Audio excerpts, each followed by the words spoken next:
The scariest stories are the ones that are true. I lived in a house from hell for 4 years, from age 11 to almost 16. There was constantly something happening. Doors flying open and shut, voices, footsteps. Nothing ever stayed where you put it.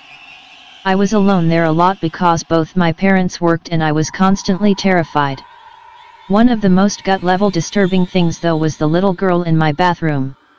Every time I walked past my bathroom door, which was constantly since it was right outside my bedroom, I saw a little girl with blonde curled hair in a rose-colored dress. She just stood there, staring, looking like a photograph from 1905. I started keeping the door closed so I could walk by without seeing her, but she was always there when I opened it. Once I stepped in past her, I couldn't see her anymore but I could feel her there.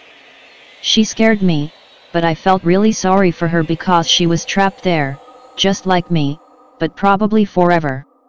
As the years went by and things in the house continued to get worse, she started seeming darker.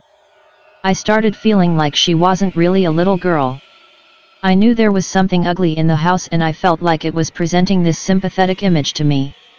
Then I started thinking I was completely losing my mind. One day, when I was 14, I had a friend from out of town come stay with me for a week. I hadn't told her anything whatsoever about the house because I didn't think she would come if I did. Right after she got there we were sitting in my room and she left to go to the bathroom. About a minute later she walked back in with a puzzled look on her face and said, "So, there's a little girl in your bathroom?" Yes, she hangs out in there. Blonde hair. Curls? Pink dress? Yeah. You know that's not really a little girl, don't you? I almost threw up. I was so relieved and terrified and excited and ready to run out of the house screaming. She wouldn't use my bathroom the rest of the week and I started using it as little as possible without pissing off my parents, who did not want to believe. Eventually we moved out and I could not have been happier. I distanced myself from it mentally as much as I could. Then, when I was 18, I took another friend on a road trip to pack up a few things I'd left in the house.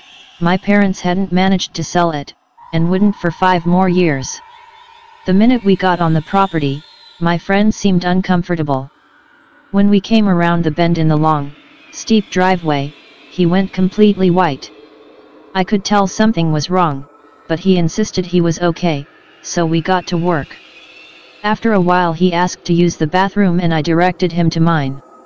Not 20 seconds after he left, he came running back in, gasping for breath, and slammed the bedroom door behind him.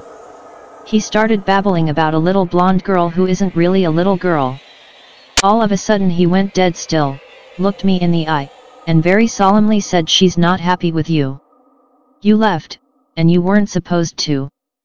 We threw whatever we could grab in 2 trips in my car, after I walked him to another bathroom and waited outside the door, and got the fuck out at top speed.